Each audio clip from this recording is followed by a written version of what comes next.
आज वहाँ बुलाइए सचिवालय। The stern warning came as the Delhi Chief Minister declared a zero-tolerance policy towards school arbitrarily hiking fee.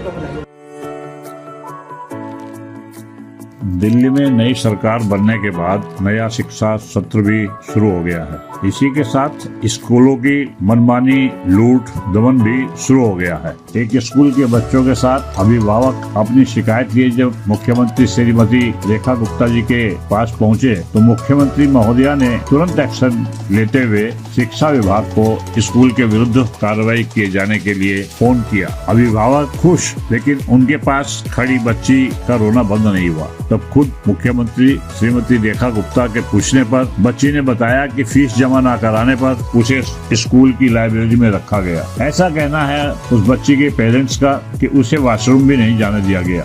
गैर कानूनी फीस जो स्कूल ने लास्ट ईयर बढ़ाई थी, हमने वो नहीं पे की, बाकी मंथली पे की। बट स्कूल ने हमारे बच्चे को पूरा दिन बंधक बना के लाइब्रेरी और कॉन्फ्रेंस में रखा। बच्चे को टॉयलेट तक नहीं जाने दिया गया, पानी तक नहीं पीने दिया गया। Queen Mary School Model Town, आप इनको आज वहाँ बुलाइए सचिवालय और इनको कह दीजिए कि हम इनका जो रजिस्ट्रेशन है ना वो कैंसिल करने जा रहे हैं। आप ये मैसेज देके इनको बुलाइए।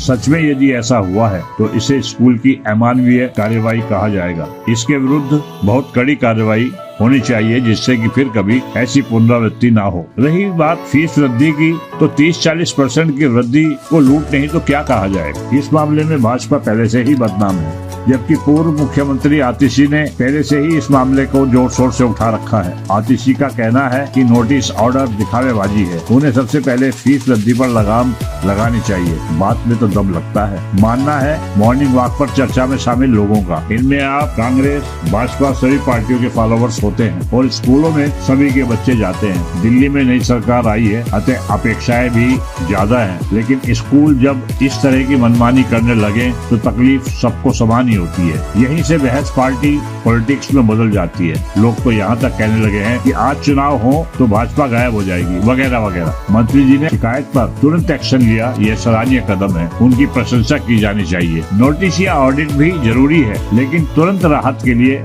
सबसे पहले फीस वृद्धि पर रोक लगाने का आदेश जारी किया जाना चाहिए।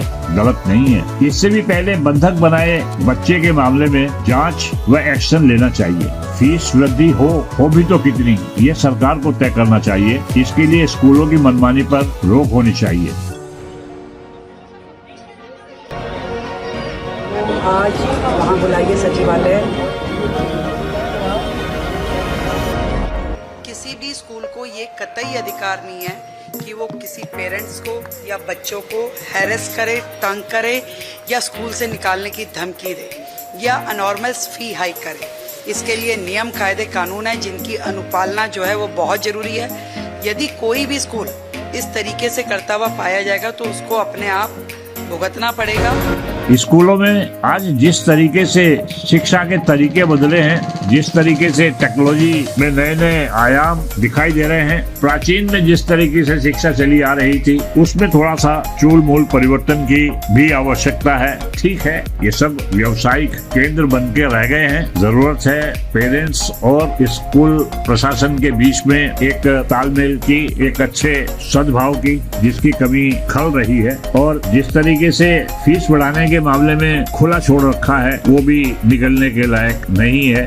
बच्चों को स्कूल में पानी की बोतल ले जाते हुए आप सभी को देख सकते हैं। ऐसा क्या कारण है कि हर बच्चा अपनी पानी की बोतल साथ लेकर जाता है? स्कूल में उन्हें स्वच्छ पानी उपलब्ध नहीं होता, या फिर जो स्कूल में पानी उपलब्ध है उस पर बच्चे और बच्चों के माँ बाप का भरोसा नहीं है? क्या छोटे छोटे बच्चों से लेके बड़ों बच्चों तक के कंधों पर इतना बोझ आरंभ से ही रख दिया जाना क्या उचित है? जब आप फीस ले रहे हैं तो बच्चों को स्कूल में बहुत सारी सर्विस भी तो दे सकते हैं। बच्चों की किताबें अगर जो कोई जरूरी है कि रोजाना ना ले जाई जा सके, उनके लिए वहीं पर काफी किताबें रखने की जगह बनाई जा सकती है। उनका जो विकास हो रहा है वो विकास एक स्वस्थ विकास नहीं कहा जाएगा। हमारी भारतीय जनता पार्टी की नई सरकार जो दिल्ली में बनी है, इनको एक एक कदम बहुत सोच समझकर उठाना होगा, क्योंकि आलोचना करने वाले ताक में बैठे हैं। लेकिन एक अच्छा कार्य और अच्छी सेवा भाजपा करेगी, ऐसी दिल्ली वासी उम्मीद करते हैं।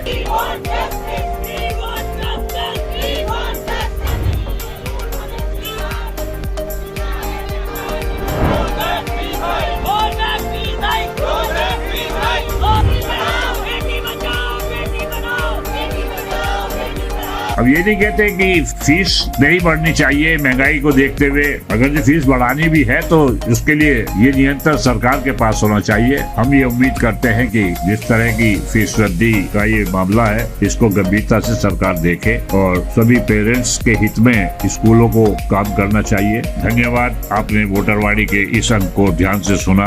फिर किसी नए विषय पर अगले अंक में हम आपसे मिलेंगे। वोटरवाणी का सभी को बहुत बहुत धन्यवाद। नमस्कार।